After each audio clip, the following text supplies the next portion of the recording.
Please have a seat. Sir, I'm going blank. Good to meet you.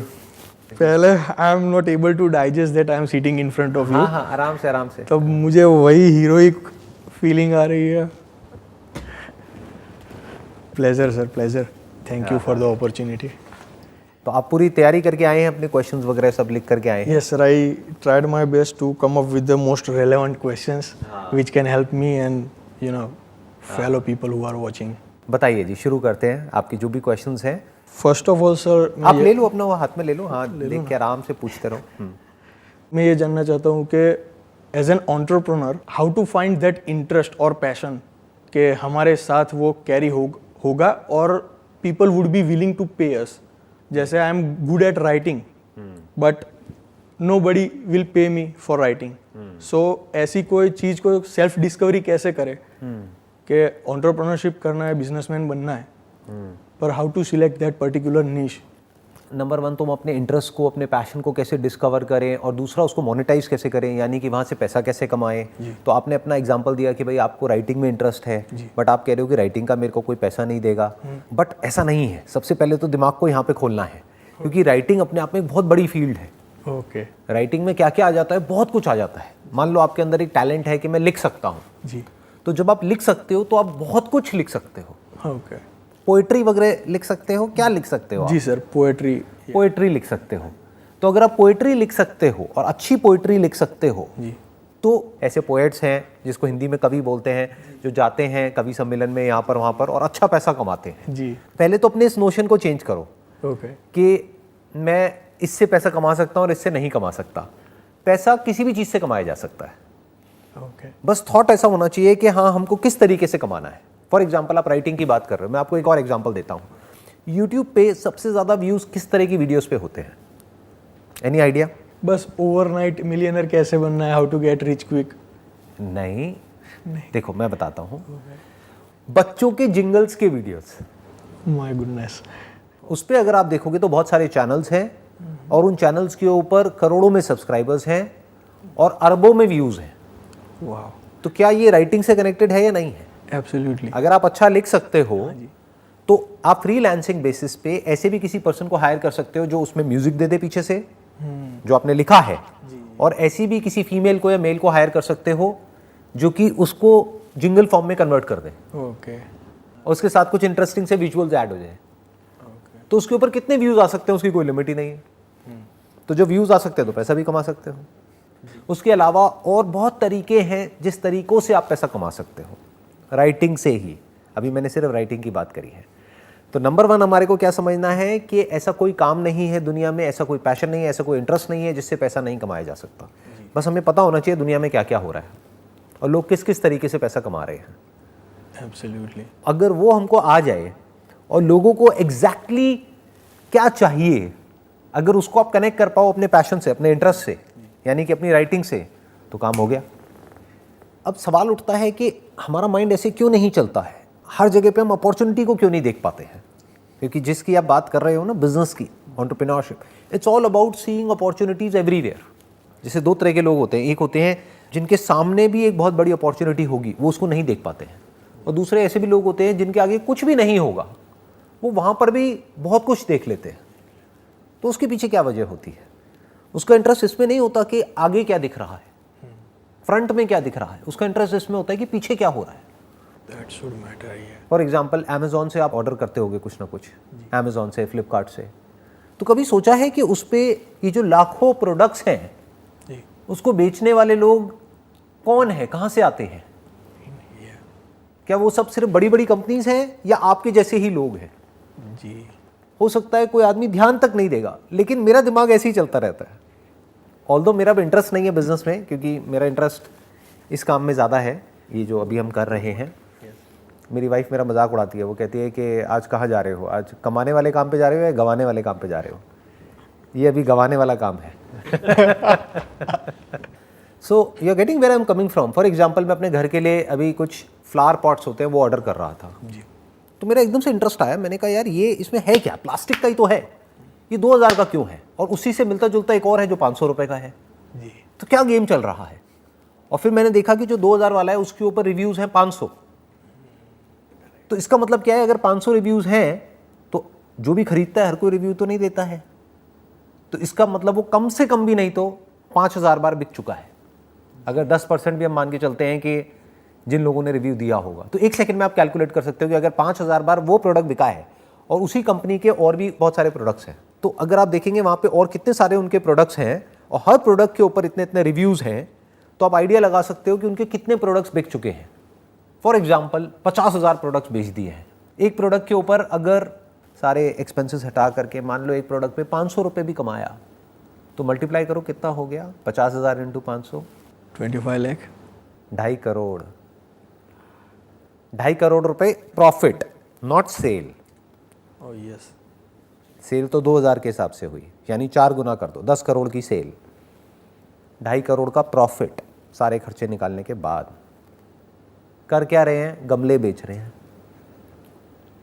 सुनने में अगर कोई किसी को बताएगा भाई आप क्या काम करते हो, जैसे शादी के लिए होता नहीं है कि कहीं जाते हैं तो पूछते हैं लड़के से, हाँ भाई क्या काम है तुम्हारा, मैं गमले बेचता हूँ। मतलब क्या तुम्हारी फैक्ट्री है? नहीं नहीं, फैक्ट्री नहीं है, जिन लोगों की फैक्ट्री है उनसे लेता हूँ, उस पर अपना ठप्पा लगाता हूँ और यहाँ पर बेच देता हूँ। वो हंसेंगे लड़की वाले, कहेंगे कि ये कैसा काम है, ये तो हमको समझ ही नहीं आ रहा है जी। तो जो आज की डेट में लोग जिस तरह से लोग पैसा कमा रहे हैं, वो जो कन्वेंशनल लोग हैं जिनका दिमाग एक ही तरह से चलता है, उन लोगों की समझ से परे है कि कितने ऑप्शंस खुल चुके हैं आज की डेट में पैसा कमाने के, अगर कोई कमाने वाला हो तो। फॉर एग्जाम्पल अगर मैं अपनी ही बात करूं तो मुझे समझाने में बहुत टाइम लग जाता है लोगों को कि आप क्या काम करते हो। बहुत सारे लोगों को लगता है ये मेरा काम है, फिर जब उनको पता लगता है कि अच्छा मैं यहाँ से पैसा नहीं कमाता हूँ, फिर वो पूछते हैं क्या काम है, फिर जो मेरा काम है वो समझाने में बहुत टाइम लग जाता है। अच्छा स्टॉक फोटोग्राफी क्या होती है, वो क्या होता है, ऐसे क्या होता है, वैसे क्या होता है, अच्छा ऐसा भी होता है, तो लोगों को पता ही नहीं है। और मेरे जैसे और हज़ारों एंटरप्रेन्योर्स हैं इंडिया में, वर्ल्ड की बात करी जाए तो लाखों हैं जो अलग अलग फील्ड में अलग अलग काम कर रहे हैं। तो कहने का मतलब क्या है कि दिमाग ऐसे चलना चाहिए, कि आपका दिमाग ऐसे चलना चाहिए कि एग्जैक्टली आपको समझ आना चाहिए कि कौन बंदा क्या कर रहा है और किस लेवल पे कर रहा है। वहाँ से दिमाग खुलने लग जाता है, वहाँ से चीज़ें समझ आने लग जाती है। That is the beginning of entrepreneurship. जो सर नॉर्मल ट्रेंड है, कोई भी बिजनेस अगर शॉप खोल रहे हैं शायद हम, तो ऐसा होता है कि ओपनिंग के डे पे जो भी रिलेटिव्स है, फ्रेंड्स है, वो लोग आएंगे, हम ओपनिंग रखेंगे और फर्स्ट टाइम उन लोगों ने शर्म में या just to make us feel good वो लोग खरीद लेते हैं। पर अगर एक्चुअल कन्वर्जन की बात करें तो ऐसा नहीं होता कि उनकी लॉयल्टी होती है अपने बिजनेस के प्रति। तो उसी दिन का अगर हमको टारगेट रखना है कि शायद मेरी ग्रोसरी का शॉप है फॉर एग्जांपल, और मुझे उस दिन 50,000 का तो सेल्स करना ही है, तो how to be prepared to just reach the sales target on the opening day. आप अपने रिलेटिव्स के बेस पे या फ्रेंड्स के बेस पे या जिन लोगों को भी आप जानते हो उसके बेस पर कोई बिजनेस नहीं कर सकते। एब्सोल्युटली। इनफैक्ट वो लोग आपको बिजनेस में आगे नहीं बढ़ाते हैं बल्कि रोकते हैं। मैं ठीक कह रहा हूँ, गलत कह रहा हूँ? Spot on sir. या उनका काम क्या होता है कि जैसे जो रिश्तेदार होते हैं, जो रिलेटिव्स होते हैं और होते हैं, वो आ करके अपने कमेंट्स दे करके चले जाएंगे आपके घर वालों को। हो सकता है आपको भी ना डायरेक्टली बोले, बट आपके फादर के माइंड में कुछ डाल के चले जाएं, कह रहे ये क्या काम करवा दिया, ये कोई काम है करने वाला, इसमें कुछ नहीं होने वाला, अरे हमारा वो था उसने भी ऐसे ही किया था, उसका कुछ नहीं हुआ, इसका भी कुछ नहीं होगा। तो उनका क्या काम है? काम खराब करना। तो आप गलत तरह से सोच रहे हो as far as marketing your business is concerned. Okay जी। आपकी विजन ये नहीं होनी चाहिए कि मेरे को एक ही दिन में 50,000 की सेल निकालनी है। एक दिन में चाहे कुछ भी सेल नहीं निकली क्या फर्क पड़ता है, एक हफ्ते में कुछ नहीं निकली क्या फर्क पड़ता है। मेन है कि अगले एक महीने में या एक साल में आप क्या करने वाले हो। Okay, that is important.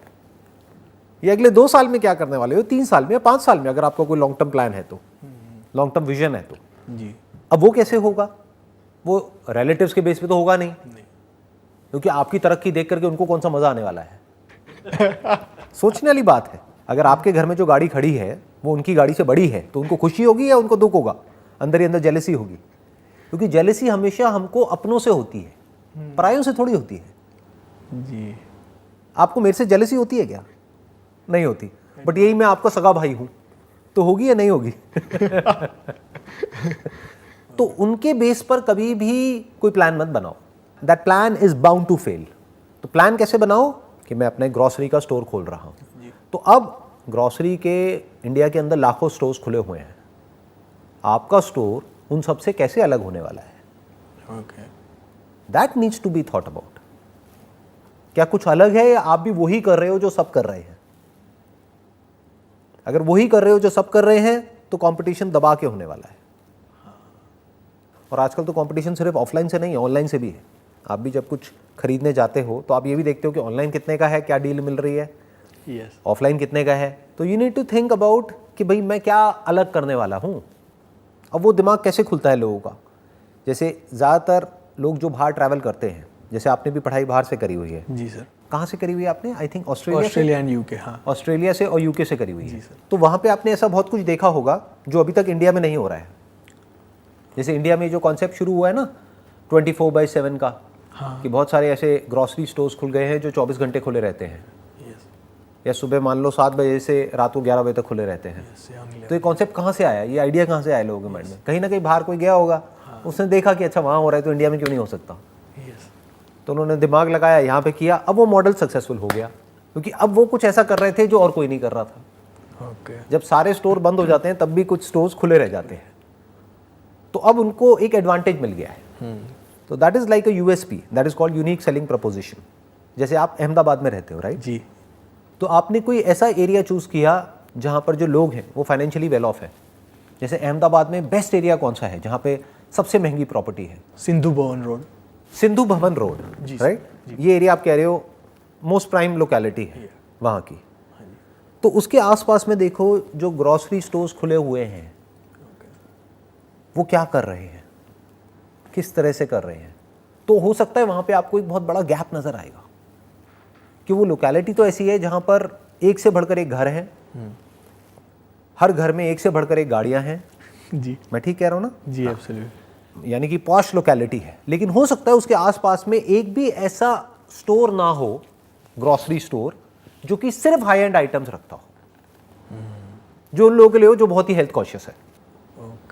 यानी वो चीज़ जो एक नॉर्मल ग्रॉसरी शॉप में मिलेगी 100 रुपए की, वही चीज़ किसी दूसरे ब्रांड की वहाँ पे मिलेगी 500 रुपए की।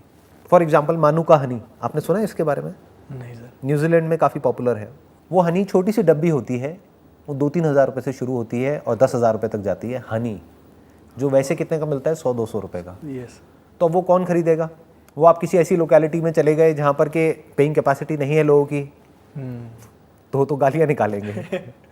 वो कहेंगे क्या पागल बनाने के लिए दुकान खोल ली है। बट देयर आर लोकेलिटीज़ जहाँ पर वो कहेंगे आपके पास बेस्ट क्या है वो दिखाओ मुझे तुम। क्योंकि जो बंदा 50 लाख की गाड़ी रख सकता है, क्या वो 5,000 का हनी नहीं खरीद सकता अपनी हेल्थ के लिए? एब्सोल्युटली। तो इस तरह के प्रोडक्ट्स आप वहाँ पे रखोगे। वो प्रोडक्ट्स कहाँ से आएंगे? आपको बाहर से इंपोर्ट करने की जरूरत नहीं है। देयर आर इंपोर्टर्स जो बाहर से इंपोर्ट करते हैं, उन इंपोर्टर्स से आप डायरेक्टली ले लोगे। हो सकता है इसमें इन्वेस्टमेंट उससे कम हो जो आप सोच रहे हो, क्योंकि हो सकता है आप अपने माइंड में सोच रहे हो कि मैं एक ऐसा ग्रॉसरी स्टोर खोलूंगा जो बहुत बड़ा होगा। कितना भी बड़ा हो, और बड़े बड़े खुले हुए हैं, उनसे तो छोटा ही है ना। हाँ, कितने हैं जो बहुत बड़े बड़े खुले हुए हैं, मैं नाम नहीं लूंगा बट आप समझ गए होंगे। यस, कितने सारे हैं, चेन ऑफ स्टोर्स है यस, जी, जो 10,000 स्क्वायर फीट के हैं, 20,000 स्क्वायर फीट के, 50,000 स्क्वायर फीट के। इतना बड़ा तो आप खोलोगे नहीं, तो कितना भी बड़ा खोल लो उनसे तो छोटे ही रहोगे। हाँ, तो मैं क्या कह रहा हूँ, चाहे छोटा सा खोलो, ओके, एक ऐसी शॉप ऐसी जगह पर जहां पर उससे मिलती जुलती और कोई शॉप नहीं है, और प्लस आप उनके घर पे डिलीवर करो। और अपनी मार्केटिंग के लिए एक अच्छी सी बाइक रखो जिसमें कि आपकी ब्रांडिंग हो रखी हो, ओके, तो आपकी एड अपने आप हो रही है। हाँ, जब भी कोई वो बाइक लेकर के जा रहा है, जैसे होती है नॉर्मली सबकी, बट अच्छी सी, इसमें पैसा लगाओ। बजाय बड़ी शॉप में पैसा लगाने के छोटी शॉप खोलो, होम डिलीवरी दो। जी, लेकिन जो छोटी शॉप भी आप बना रहे हो वो अच्छी सी बनाओ, बिल्कुल, क्योंकि वहाँ पे प्रोडक्ट प्रीमियम है, तो देखने में वो शॉप प्रीमियम होनी चाहिए। तो बड़ी शॉप खोल करके उसमें 20 लाख रुपए इंटीरियर में लगाने से अच्छा आप छोटी शॉप खोलो और उसमें 10 लाख रुपए इंटीरियर में लगाओ। ओके, आप समझ गए मेरी बात, मैं क्या कहना चाह रहा हूँ? जी सर, इस तरह से समझ पा रहे हो ना? हाँ, बीइंग स्पेसिफिक। हाँ, you must be very specific कि exactly what is it that you are going to do, किस गैप को आप फिल करने वाले हो, that must be very clear in your mind. तो अगर इस तरह से आप करते हो तो आपके सक्सेसफुल होने के चांसेस बहुत ज़्यादा है। उसमें फेल होने के चांसेस बहुत कम है, क्योंकि एक नीड है जो और कोई देख नहीं पा रहा है और कोई फुलफिल नहीं कर पा रहा है, उसको आप फुलफिल कर जाओ तो काम हो जाता है। फॉर एग्जाम्पल मानुका हनी की अभी हम बात कर रहे थे। हाँ जी। अगर आप डायरेक्टली बाहर से मंगाते हो और आप ऑनलाइन सेल करते हो, अब वहाँ पे क्या होगा, आप देखोगे ऑनलाइन कितने कितने लोग हैं, कितने कितने ब्रांड्स के और कितने कितने में बेच रहे हैं। अब आप क्या करोगे, ईमेल्स डालोगे किसको, न्यूजीलैंड में जो कंपनीज हैं जो इस तरह का हनी बनाती हैं, तो आप देखोगे इंडिया में इन 3 कंपनीज के तो हनी हैं, बट बाकी के 10 ब्रांड्स हैं वहाँ पर जिनका कोई हनी नहीं है। आप उन 10 ब्रांड्स को अप्रोच करोगे, क्योंकि इन 3 ही का अगर आपने निकाल दिया तो अव्वल तो there is a strong possibility कि जो ये 3 ब्रांड्स आपको दिख रहे होंगे अमेजोन पे, फ्लिपकार्ट पे, इनका कोई ना कोई एक्सक्लूसिव एग्रीमेंट होगा इन कंपनीज के साथ में। यस। तो वो कंपनीज आपको एंटरटेन ही नहीं करेगी। नहीं, या तो हो सकता है कोई चौथी, 5वीं या 6ठी, 7वीं कोई कंपनी हो क्या सकता है, होंगी। जी। बाकी की जो नीचे की 10 कंपनियां हैं वो वेट कर रही होंगी कि वो किसी तरह से अपने प्रोडक्ट को इंडिया में मार्केट कर सके, बट कोई इंडिया से उनको अप्रोच ही नहीं कर रहा है। सब उसी टॉप 3 में फोकस्ड है। और इंडिया के लिए क्या टॉप 3 और क्या टॉप 10? अगर मैं कोई XYZ ब्रांड का नाम आपको बताता हूं वहां का, आपको कैसे पता कि वो ब्रांड वहां का नंबर 1 है, नंबर 2 है, नंबर 10 है? हाँ, जो पिक्चर हम समझे मेरी बताएंगे वही दिखेगी। How do people know in India कि which is the best brand of New Zealand? तो अगर आप नंबर 10 वाले ब्रांड को भी अप्रोच करते हो जिसकी क्वालिटी अच्छी है लेकिन ब्रांड नेम इतना स्ट्रांग नहीं है, तो हो सकता है वो आपको और सस्ते में दे दे, जिसको और लोग जो ऑनलाइन बेच रहे हैं मान लो 4,000 रुपए का, उसको आप 2,000 में बेच दो। इसको बोलते हैं मार्केट डिसरप्शन, कि आपने पूरी की पूरी मार्केट को डिसरप्ट कर दिया। अब वो लोग हिल जाएंगे, वो कहेंगे ये क्या हो रहा है कि जो चीज़ हम 4,000 की बेच रहे हैं वो कोई और आ गया है जो 2,000 में बेच रहा है, और फिर भी आप 1,000 रुपये कमा रहे हो उसमें, क्योंकि पीछे से आपको मान लो 700-800 रुपये का पड़ रहा है। तो अब इसमें क्या चाहिए आपको? इसमें आपको सीखना पड़ेगा कि अमेजोन पे या फ्लिपकार्ट पे या कहीं पर भी मार्केटिंग कैसे करते हैं। जी। मतलब वहां पर भी आप एड्स रन कर सकते हो। समबडी सर्चिंग फॉर हनी और मे बी ऑर्गेनिक हनी या मानुका हनी, तो आपकी ऐड आएगी। ऐड में पैसा लगाओ और पैसा कमाओ। बिजनेस करना वैसे सही बता रहा हूँ बहुत आसान होता है, बट थॉट प्रोसेस की सारी प्रॉब्लम है।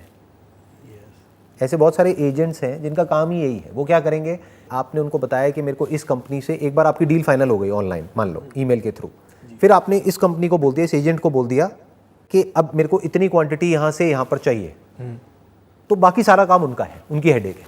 अच्छा। वो अपना कुछ कमीशन लेंगे थोड़ा बहुत बीच में, और आपका प्रोडक्ट आपको मिल गया। हाँ, तो आप फोकस कर सकते हो हाउ टू सेल, क्योंकि वो Exactly. लाने का हेडेक आपको नहीं इंपोर्ट रहेगा। करने का सारा हेडेक आपका है ही नहीं। वो किसका है? एक एक्सपर्ट का, जो बंदा उस फील्ड में एक्सपर्ट है, यस। जिसका काम ही यही है। एंड तो वो पूरा हेडेक उसका हो गया। हाँ जी। बनाने का हेडेक उस कंपनी का हो गया। आपका हेडेक क्या है? आपके घर में प्रोडक्ट आ गए, छोटे छोटे से डब्बे हैं, मान लो शुरू में आपने ज़्यादा नहीं 20 ही मंगाए और 1,000 रुपये का एक पड़ा, तो कितने का हो गया? 20,000 रुपये की इन्वेस्टमेंट हो गई। अब आपकी सेलिंग स्किल्स और मार्केटिंग स्किल्स यहाँ पर काम आएगी।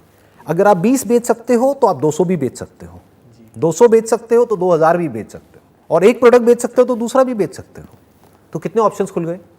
वायबिलिटी बहुत ज़्यादा हो गई, और बहुत ज़्यादा हो एक्सपोजर गया। भी एकदम। और ये सब जो मैं बातें कर रहा हूँ ना, ये कोई थ्योरेटिकल बातें नहीं है, लोग ऐसा कर रहे हैं इंडिया में। बस ये है कि इस सब के बारे में किसी को पता नहीं है। तो ये मैं जो सीक्रेट्स हैं अंदर के, वो सब ओपन कर रहा हूँ। जी, thank you sir. Most welcome जी। और सर, ज़्यादातर बिजनेसेस में ऐसा होता है कि when you have just started off, तो कोई एक क्लाइंट होता है जो 60-70% ऑर्डर देता है।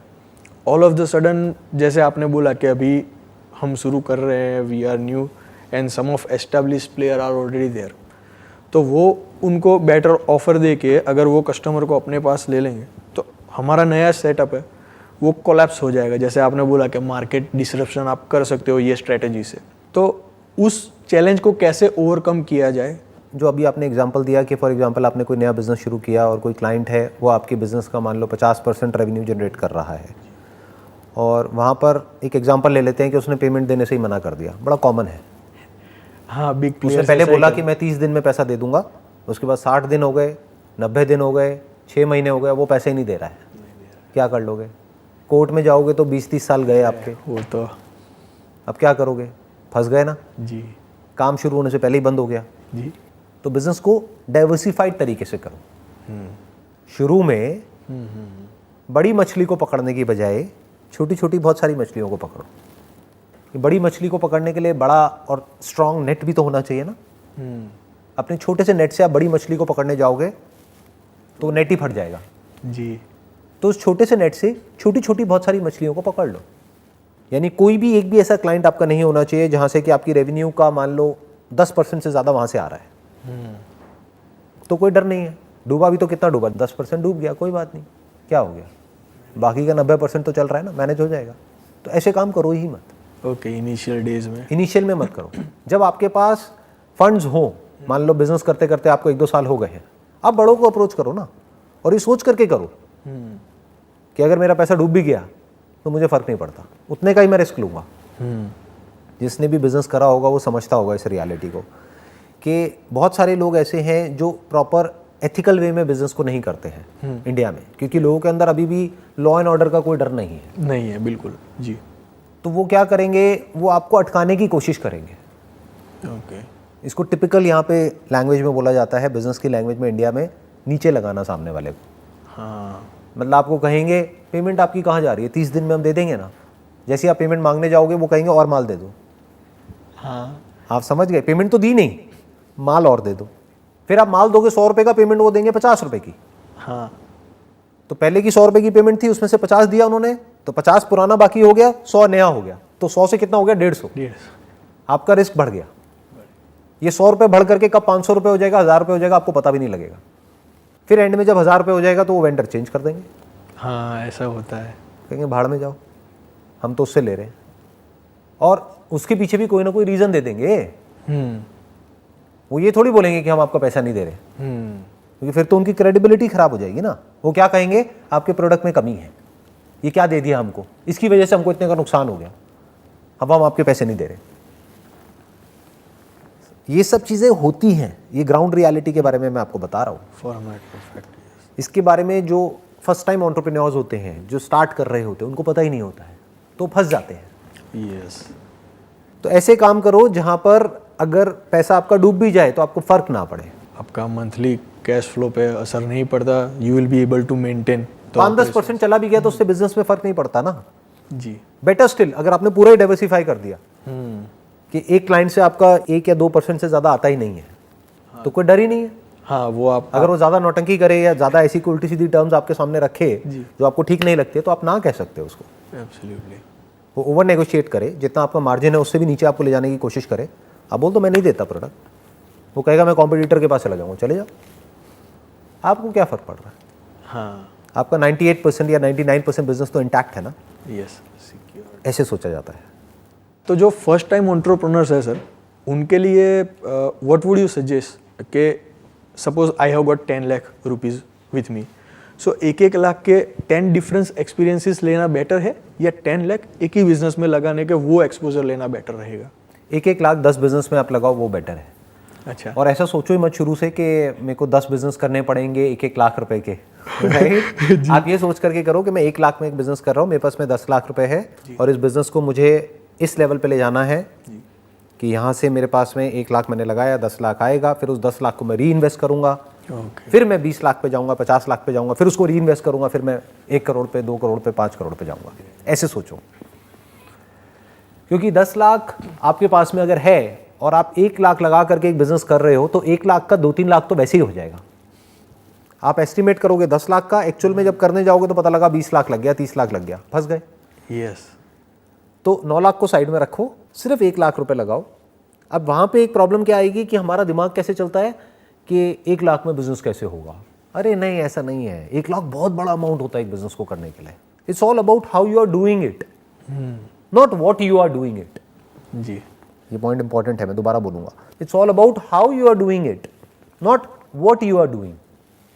लोग ये समझते हैं business is all about what needs to be done, क्या करूं क्या करूं क्या करूं। अरे करने को तो बहुत कुछ है, कुछ भी कर लो, कैसे करोगे, दैट इज मोर इंपॉर्टेंट। जैसे मैंने अभी कोई भी नई बात नहीं करी, ऐसी बात नहीं करी कि आप वहां चले जाओ, यहां चले जाओ, ये कर लो, वो कर लो, राइट?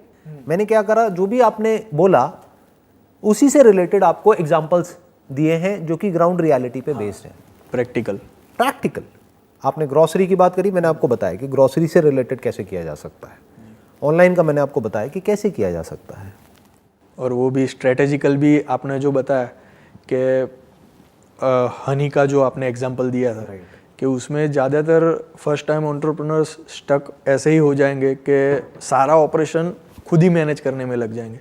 तो जैसे मैं फर्स्ट टाइम कर रहा हूँ, उधर से कुछ आ रहा है, उन लोगों ने कुछ डॉक्यूमेंटेशन में गड़बड़ कर दी या कुछ ऐसे, तो वो क्लियर करने में मेरा 2-3 महीना आराम से निकल जाएगा और वो पता भी नहीं चलेगा। अदरवाइज उससे बेटर है कि just higher a professional expert, pay them, it is an investment not a cost. ये बेसिकली ना इंडिया में प्रॉब्लम है। यहाँ पे प्रॉब्लम क्या है कि लोगों को एक्सपर्टीज की वैल्यू नहीं पता है। इंडिया में लोगों को टाइम की वैल्यू नहीं पता है। ये बहुत बड़ी प्रॉब्लम है। पैसे की वैल्यू तो पता है, 10-20 रुपए, 50 रुपए, 100 रुपए बचाने के लिए अपना पूरा दिन खराब कर देंगे। लेकिन उस दिन की क्या वैल्यू है ये नहीं पता है लोगों को। तो आपको पहले कैलकुलेट करना पड़ेगा कि मेरी अपॉर्चुनिटी कॉस्ट क्या है। फॉर एग्जांपल, आप बिजनेस ना करके अगर जॉब करते हो, यू आर वेल क्वालिफाइड, आपको जॉब भी मिल सकती है जी। फॉर एग्जांपल, आपको जॉब मिल सकती है ₹1,00,000 महीने की, तो एक दिन का कितना हो गया? मोटा मोटा 3,000 रुपये। 3 या 3। एक दिन में कितने घंटे आप काम करते हो? 10 घंटे मान लो काम करते हो, तो 1 घंटे की आपकी वैल्यू कितनी हो गई? 300 रुपये। तो आपको पता होना चाहिए अपने माइंड में कि मेरे 1 घंटे की वैल्यू 300 रुपये है जी। तो वो हम कैलकुलेट नहीं करेंगे। हम क्या देखेंगे? अच्छा, सामने वाला ये जो बंदा है ना, अगर मैं इस एजेंट को हायर करता हूँ, ये मांग रहा है एक प्रोडक्ट के ऊपर 200 रुपये, और ये बहुत ज़्यादा है, मैं उससे नहीं करूँगा, मैं तो खुद ही कर लूँगा। उस चक्कर में आप अपने 2 महीने खराब कर दोगे। तो 2 महीने खराब करने का मतलब क्या हुआ? 2 लाख खराब कर दिए जी। इससे बेटर क्या था? उस बंदे को वो कितना मांग रहा था, कमीशन वमीशन सब मिला करके 5,000 रुपये, 10,000 रुपये। नहीं, मैं उसको नहीं कमाने दूंगा, सारा मैं खुद ही कमाऊंगा। ये बड़ी गंदी सोच है लोगों की। उसी के चक्कर में स्टक हो जाएंगे। बहुत गलत सोच है। यस। अगर आप मेरे से पूछोगे ना बिजनेस में, ये तो अभी आप बात कर रहे हो स्टार्टअप की, अगर मैं इससे और एक स्टेप आगे की बात करूं, जी। वो लोग जो होते हैं ना, जो एक ही लेवल पे स्टक हो जाते हैं, जो उससे आगे बढ़ नहीं पाते हैं, उनका थॉट प्रोसेस ये होता है कि सारा कुछ मैं खुद ही रख लूं, मैं किसी को नहीं दूंगा। ना तो मैं किसी और को अपना काम हैंड ओवर करूंगा, ना मैं किसी और को हायर करूंगा, ना मैं किसी और को पैसा दूंगा। उनका दिमाग ये चल रहा होता है कि मैंने अगर किसी को हायर किया और उसको 20,000 रुपये महीने का दिया, तो मैं उसको क्यों दूं 20,000 रुपये, मैं खुद ही कमा लूँ ना। तो वो उसी लेवल पे रह जाते हैं। अब 20,000 रुपये वाला काम भी वो खुद करेंगे तो उनका लेवल 50,000 से ऊपर बढ़ेगा कैसे? बढ़ ही नहीं सकता। यानी एक शेयरिंग माइंडसेट होना चाहिए। ये होना चाहिए कि हम मिल करके आगे बढ़ेंगे। अगर आप कुछ बड़ा करना चाहते हो तो देयर मस्ट बी पीपल कि आप छोटे से निकल सको और उसको कोई और कर सके। सब कुछ खुद ही करोगे तो आप बड़ा कैसे करोगे? यस। सबसे बड़ा क्या है बिजनेस में? सोचना, आइडिएशन, थिंकिंग। उसके लिए आप फिजिकली मेंटली फ्री होने चाहिए, तभी तो आप सोच सकते हो व्हाट्स नेक्स्ट। वो सोचने के लिए पहले आपका माइंड फ्री होना चाहिए छोटे छोटे चिंदी कामों से। हाँ, तभी जाके वो, तभी वहां से फ्री होगे ना। अब वो काम भी आप सारे खुद ही करोगे तो आप तो एग्जॉस्ट हो जाओगे, फिजिकली भी और मेंटली भी। तो बड़ा कैसे करोगे बिजनेस को? ये प्रॉब्लम होती है 99% उन लोगों के साथ जो एक लेवल के बाद में आगे नहीं बढ़ पाते। मेरा फंडा इसका बिल्कुल अपोजिट है। अब मैं आपको एक एग्जांपल देता हूँ। लॉकडाउन के टाइम पे मेरे फ्रेंड सर्कल में जो और एंटरप्रेन्योर्स हैं और हैं, मैंने उनसे पूछा, मैंने कहा भाई क्या कर रहे हो, कैसे कर रहे हो? तो ज़्यादातर लोग क्या दिमाग लगा रहे थे, ये अंदर की बात है, मैं आपको जो बता रहा हूँ बिना किसी का नाम लिए, कि एक है बाहर से जो वो बोलते हैं अपने एम्प्लॉइज को, एक है एक्चुअल में जैसे उनका दिमाग चल रहा होता है। हाँ। तो वो क्या दिमाग लगा रहे थे कि इस पीरियड को हम कैसे यूज करें अपने फायदे के लिए। Cut off sale, cut off, मतलब जो भी स्टाफ उनको लग रहा था कि भाई जिनकी सैलरी ज़्यादा है या उससे कम में हमको उनसे बेटर लोग मिल सकते हैं, उन सबको निकाल दिया। नंबर 2, सैलरीज को आधा कर दिया, लीव विदाउट पे कर दिया। ये सब हुआ है लोगों के साथ में। Harsh reality. Yes. Harsh reality. आप भी जानते होंगे अपने फ्रेंड्स को, सबको Yes. जिनके साथ में इश्यूज हुए हैं। बहुत सारे लोग हैं अनएम्प्लॉयड हो गए हैं, बहुत सारे उनकी सैलरीज आधी हो गई हैं, बहुत सारे हैं उनको लीव विदाउट पे बोल दिया। यस, हुआ है। कि ठीक है आप लीव पे हो लेकिन हम पे नहीं करेंगे। लीव पे ही रहो। लीव पे ही रहो। तो ऐसी बहुत सारी चीज़ें हुई है। मैंने क्या किया, जिस दिन लॉकडाउन डिक्लेयर हुआ, एक ईमेल भेजा सारे टीम लीडर्स को और बोला अपनी पूरी टीम को आगे फॉरवर्ड कर दो। मैंने कहा जब तक भी ये लॉकडाउन चलेगा तब तक आपको आपकी पूरी सैलरी मिलेगी, किसी की भी 1 रुपये की भी सैलरी कटेगी नहीं। तब तक ये भी अनसर्टेनिटी थी कि कब तक चलेगा। हाँ इनिशियली यस, कि पता नहीं 21 दिन चलेगा या 1 महीना चलेगा, 2 महीना, 6 महीना, 1 साल। मैंने उसमें मेल में लिख दिया कि अगर 1 साल भी चलेगा तो आपको टेंशन लेने की जरूरत नहीं है, आप आराम से घर से काम करो और आपको पूरे पैसे मिलेंगे, 1 रुपये भी किसी का भी नहीं कटेगा। नंबर 1 उस ईमेल में ये मेंशन था। दूसरा, मैंने उसमें कहा कि क्योंकि मैं समझ पा रहा हूँ कि लोगों की लाइफ में क्या क्या प्रॉब्लम्स आ रही हैं, तो मैंने कहा कि just for a time being, जिस दिन लॉकडाउन डिक्लेयर हुआ उसके अगले दिन ही मैंने डिक्लेयर कर दिया कि अगले महीने की सैलरी आप सबकी डबल है। वाह, क्योंकि कहते हैं ना कि जब आपका टाइम अच्छा चल रहा हो तब तो पूरी दुनिया आपके साथ खड़ी होती है, जी लेकिन जब टाइम बुरा चल रहा है और उस वक्त कोई आपके साथ में खड़ा हुआ है, वही आपका रियल फ्रेंड है ना, वही आपका अपना है। जी। तो इस सब से क्या होता है, एक ऐसा एक रिलेशनशिप बिल्ड हो जाता है, एक ऐसा स्ट्रक्चर बन जाता है which becomes a win win situation yes, for both the parties, for the employer as well as the employees.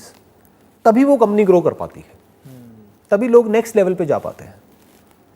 अब हमारे साथ में जितने भी लोग जुड़े हुए हैं, we have got more than 100 people working in our company. 99% ऐसे हैं जो पिछले 10 साल से, 15 साल से, 20 साल से सब हमारे साथ ही हैं। क्योंकि सर इस पे भी ज़्यादातर जो इवन मल्टीनेशनल कंपनीज है, they are spending crores on the training के how to retain employ retention. हाँ, कि रिटेन कैसे करें। हाँ। मैंने आपको एक वर्ड में बता दिया रिटेन कैसे किया जाता है, शेयरिंग। दिल से शेयर करो ना। यू नीड टू थिंक कि मैं क्या और दे सकता हूं। ये समझना बड़ा मुश्किल है लोगों के लिए, क्योंकि लोगों की जो आदत है ना, बचपन से ही जो कंडीशनिंग हुई है, अगर आप अपने घर में भी देखोगे, जैसे आप बड़े हुए हो, मांग मांग करके बड़े हुए हैं बच्चे, पेरेंट्स से मांग मांग करके कि अब मुझे ये चाहिए, अब मुझे वो चाहिए, अब ये नया मोबाइल आया, अब ये भी चाहिए, अब ये लैपटॉप भी चाहिए, अब ये भी चाहिए, वो भी चाहिए। चलो यहाँ तक तो ठीक है, अभी आप बच्चे हो, और ज़बरदस्ती लड़ करके, रो करके, झगड़ करके, या टेंट्रम्स करके, या किसी भी तरह से अपनी बात मनवाने की कोशिश करते हैं। यानी क्या कर रहे हैं, मांग रहे हैं। और फिर मांग लिया, जब वो चीज़ मिल गई तो उस चीज़ पे कब्जा कर लिया। ये तो सबको आता है। उस चीज़ को किसी और को देते कैसे हैं, ये बहुत कम लोगों को आता है। ये दम बहुत कम लोगों में होता है। जिनमें होता है वही एंटरप्रेन्योरशिप में एक लेवल को क्रॉस कर पाते हैं। मतलब अपने बैंक बैलेंस को बढ़ाना कैसे है, ये आपको सिखाने की ज़रूरत नहीं है जी। बट उस बैंक बैलेंस में से पैसा निकाल करके अपने एम्प्लॉइज़ के साथ में शेयर कैसे करना है, ये कौन सिखाएगा आपको। ये जिसको आता है वो नेक्स्ट लेवल पे जा सकता है। एक्चुअल में दिल से शेयर करना, सिर्फ बार बार से दिखाने के लिए नहीं, बोलने के लिए नहीं, अपने फायदे के लिए नहीं, एक्चुअल में शेयर करना कि वो लोग करते हैं तो वो डिजर्व करते हैं। ये एटीट्यूड होना चाहिए कि आज जो भी मैं कुछ हूं फाइनेंशियली, वो किसकी वजह से हूं, अपने एम्प्लॉइज की वजह से हूं। तो अगर उनके साथ में नहीं शेयर करूंगा तो किसके साथ में करूंगा। अगर दिल से आपकी एक्चुअल में ऐसी थिंकिंग है तो वो लोग भी दिल से आपके साथ में जुड़ गए। अब वो दिल से काम करेंगे, यानी वो उस काम को उस लेवल पे ले जाएंगे जिस लेवल पे आप भी नहीं ले जा सकते। अब आपकी ग्रोथ शुरू हो गई है कंपनी की। मैं सिर्फ बोल नहीं रहा हूं, I am proud to say that कि मेरी कंपनी के जो भी फोटोग्राफर्स हैं वो मेरे से लाख गुना बेटर हैं आज की डेट में। जब शुरू किया था एक टाइम पे, आज से 20 साल पहले, तो मैं बेटर था, बट आज की डेट में वो मेरे से फार बेटर है। क्यों हो पाया ऐसा? क्योंकि वो दिल से काम कर रहे हैं, इन्वॉल्व है। वो एक्चुअल में ग्रो हो रहे हैं अपने काम में। वो काम को काम की तरह नहीं कर रहे हैं। आप समझ गए ना, जैसे ज़्यादातर कंपनीज में होता है, मंडे आ गया, जाना पड़ेगा, करना पड़ेगा, ऊपर से कहा है तो करना पड़ेगा। तब बंदा ग्रो नहीं कर सकता ना, तब कंपनी की भी ग्रोथ नहीं हो सकती, उन लोगों की भी नहीं हो सकती, काम की भी ग्रोथ नहीं हो सकती, क्रिएटिविटी का लेवल नहीं बढ़ सकता। हमारी कंपनी में जो शूट्स आज से 15 साल पहले हुए थे और आज जो हो रहे हैं, उसमें ज़मीन आसमान का फ़र्क है। That was all junk. अगर आज के कंपैरिजन में देखा जाए तो इट्स अ फैक्ट।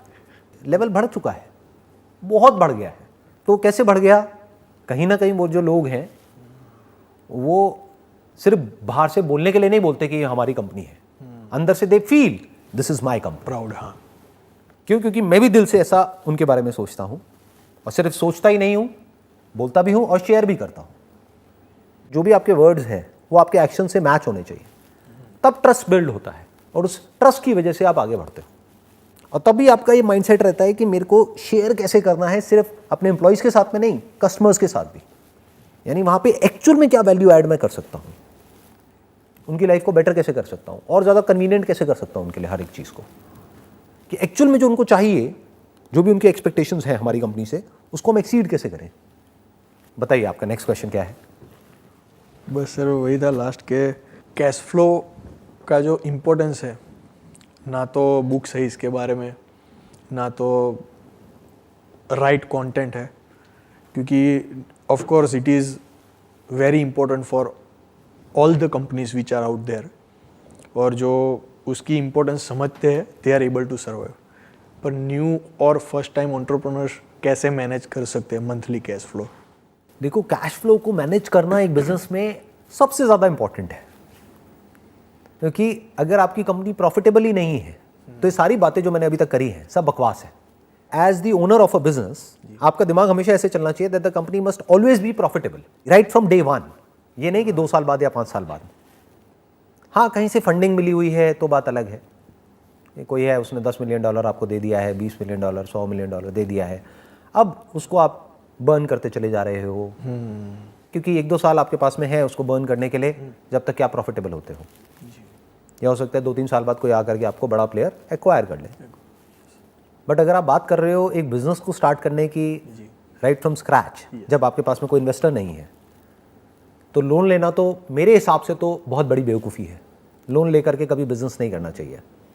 लोन कितने बुरी तरीके से एक बिजनेसमैन को फंसाता है वो वही समझ सकता है जो इस तरह से देख रहा है। जैसे अगर मैं अपनी बात करूं तो हमारी डेट फ्री कंपनी है, कोई लोन नहीं है, ना था, ना है, ना कभी होगा। अब इसके पीछे रीज़न क्या है, मैं क्यों कह रहा हूँ, क्योंकि लोन अपने आप में एक ट्रैप होता है। लोन आप ले तो लेते हो, बट जब देने की बारी आती है तो लोन का इंटरेस्ट ही इतना हो जाता है कि जो प्रिंसिपल अमाउंट है वो वहीं का वहीं पड़ा रहता है, आप इंटरेस्ट उतारते रहते हो। फिर एक ऐसी स्टेज आ जाती है जब वो प्रिंसिपल भी बढ़ने लग जाता है। ये अपने आप में एक ट्रैप है बहुत बड़ा जी। तो इस ट्रैप में नहीं फंसना चाहिए जब तक कि आपकी कंपनी प्रॉफिटेबल ना हो। तभी आपने अगर ध्यान से ऑब्जर्व किया हो, अभी तक मैंने जो भी आपको एग्जांपल्स दिए वहाँ पे मैंने रेवेन्यू की बात नहीं करी कहीं पर भी। मैंने बात किसकी करी? प्रॉफिट की। प्रॉफिट। जैसे मैंने हनी का आपको एग्जांपल दिया तो वहाँ पर मैंने ये नहीं कहा कि इतने की आपकी सेल हो जाएगी। सेल से क्या होता है? बहुत लोग हैं उनकी सेल है मान लो 10 लाख की, 20 लाख की, बट लॉसेज में जा रहे हैं। तो your target must not be sale, target must be profitability, not down the line 3 years 4 years down the line, right from day one. कोई भी बिजनेस को सस्टेन करने का मतलब क्या है? Positive cash flows. तभी आप कह सकते हो कि वो बिजनेस सेल्फ सस्टेनेबल है, तभी वो वायबल है। आइडियली एक बिजनेस ऐसा होना चाहिए जो इतना प्रॉफिट कमाए कि उस प्रॉफिट को जब आप री इन्वेस्ट करो तो बिजनेस नेक्स्ट लेवल पे चला जाए, फिर दोबारा से आप री इन्वेस्ट करो, फिर वो बिजनेस और नेक्स्ट लेवल पे चला जाए। इसको एक्चुअल बिजनेस कहते हैं। आजकल मैंने ज़्यादातर क्या देखा, यंगस्टर्स में एक बहुत बड़ी प्रॉब्लम कि कहीं से किसी की बातें सुनी कि भाई आज की डेट में जो बज़वर्ड है दैट इज स्टार्टअप, मुझे भी स्टार्टअप करना है। अच्छा, क्या प्लान है?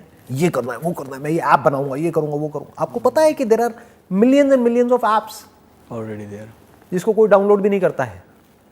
और फिर मैं उनसे एक क्वेश्चन पूछता हूँ कि जिस ऐप की आप बात कर रहे हो, अगर वो ऐप आपकी ना हो तो क्या आप खुद डाउनलोड करोगे उस ऐप को? स्टक। आंसर मिल गया, $1 million आंसर कि शुरू ही मत करो। सिंपल क्वेश्चन है। तो वहां पे जाकर के वो अटक जाते हैं, अटैच हो गए उस आइडिया से। तो जैसे वो आइडिया आप मेरे पास लेकर के आए, मैंने कहा कि क्या बकवास है ये, तो आपको क्या लगेगा कि मैं आपका दुश्मन हूँ? मैं सिंपल से क्वेश्चंस पूछ रहा हूँ आपसे कि भाई आप रेवेन्यू कैसे जनरेट करोगे, कोई क्यों आपको पैसे देगा उसके लिए, प्रॉफिट कहाँ से आएगा, कितना आएगा, जो खर्चा आपको करना है वो खर्चे के लिए पैसा कहाँ से आएगा। आप कह रहे हो इतना लगेगा, इतने में कैसे हो जाएगा? आप कह रहे हो 2 लाख में हो जाएगा, कैसे हो जाएगा? इसमें तो 10-20 लाख से कम में स्टार्टिंग ही नहीं हो पाएगी। चलो बन भी गया, उसको मार्केट कैसे करोगे? मार्केटिंग का बजट कहाँ है आपका? आप कह रहे हो मैंने ऐप बना ली, ठीक है बना ली, अब उसके बारे में लोगों को पता कैसे लगेगा? ऐप तो बन जाएगी मान लो 10 लाख रुपए में, जो 1 करोड़ रुपए मार्केट करने के लिए चाहिए वो कहाँ है? अच्छा, वो तो नहीं है, वो तो मैंने सोचा ही नहीं। तो क्या होगा? एक प्रोडक्ट तो बन जाएगा। बिल्कुल ऐसा है, आपने कोई प्रोडक्ट बना करके अपने घर में रख दिया है और कह रहे हो वो बिक नहीं रहा है। अरे भाई दिखेगा तभी तो बिकेगा। That is advertising, that is marketing. और बताइए। बस सर, थैंक यू। इसमें सब सम अप हो गया है। जो इन बिटवीन भी आंसर्स क्वेश्चंस थे मेरे, वो आपके आंसर में ऑलरेडी कवर हो गए हैं। सारे कवर हो गए जितने भी आपके क्वेश्चंस थे? जी सर। चलो, I am so glad. Thank you sir जी। Most welcome.